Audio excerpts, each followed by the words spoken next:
Meanwhile here, rain, snow and icy blasts have battered the country, causing widespread flooding. So what are your rights if your home or business has been damaged?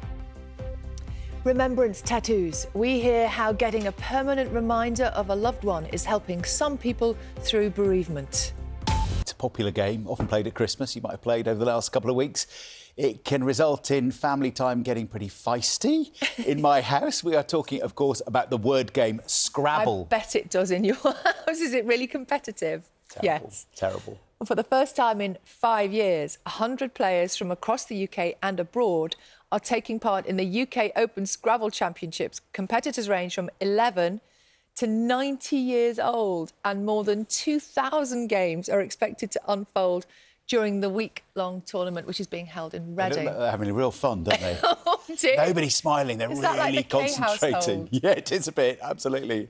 The ultimate Scrabble champion will be decided there on Friday. We were talking yesterday about Braille and how Braille is being used in technology. And after the programme, our guests were telling us that you can now get Braille Scrabble, really popular as well. Yeah, so, yeah, changing and... Do you always win at Scrabble? Never.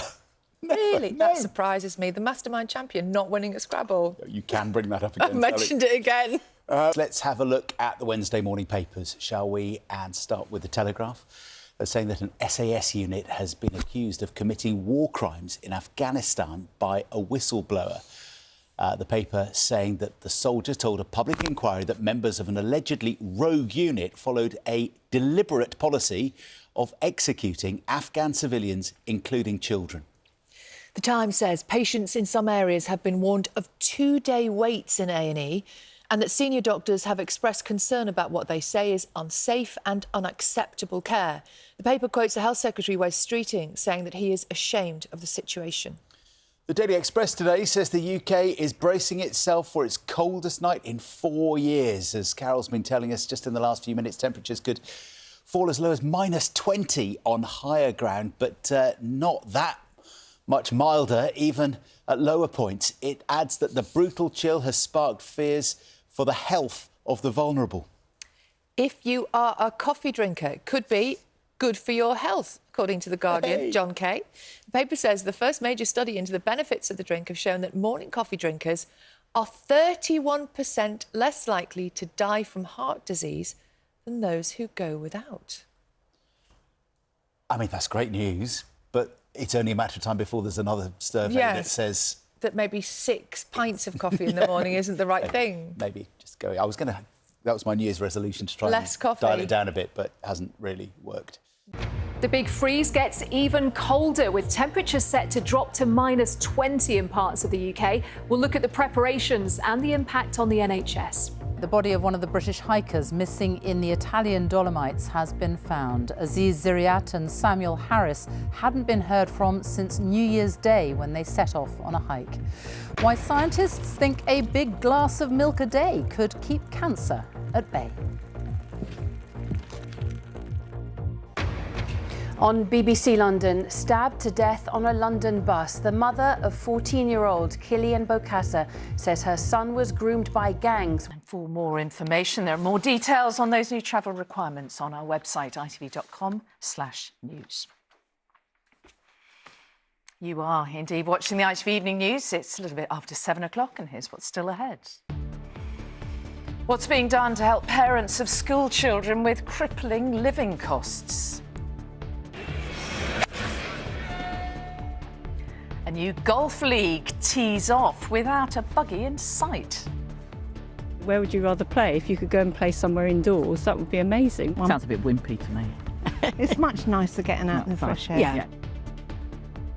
Why timing is everything if you want to get a health kick out of your coffee. Plus, off-peak Friday fail. Why cheaper bus and tube travel didn't tempt people back into the capital. And... You're green.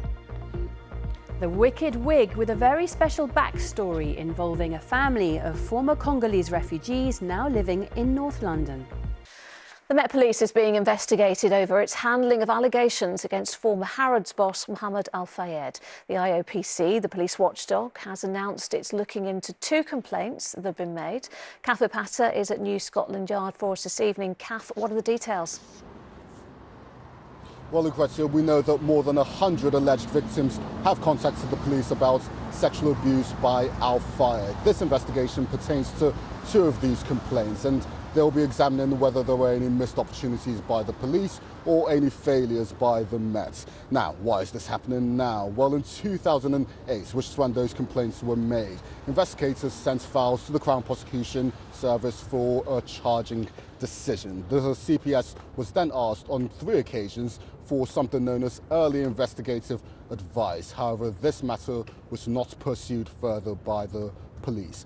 In a statement, the IOPC said that it is important that an investigation is carried out into these complaints to identify if there were any missed opportunities or failures by officers to properly investigate these reports made back in 2008. Lucrezia, the Met are currently reviewing 21 allegations of sexual abuse by Al Fayed. It's possible that this review may reveal more failures by the police, and that's why the IOPC have today said that although they're currently investigating 2 complaints, how they were handled, it's possible that number may rise.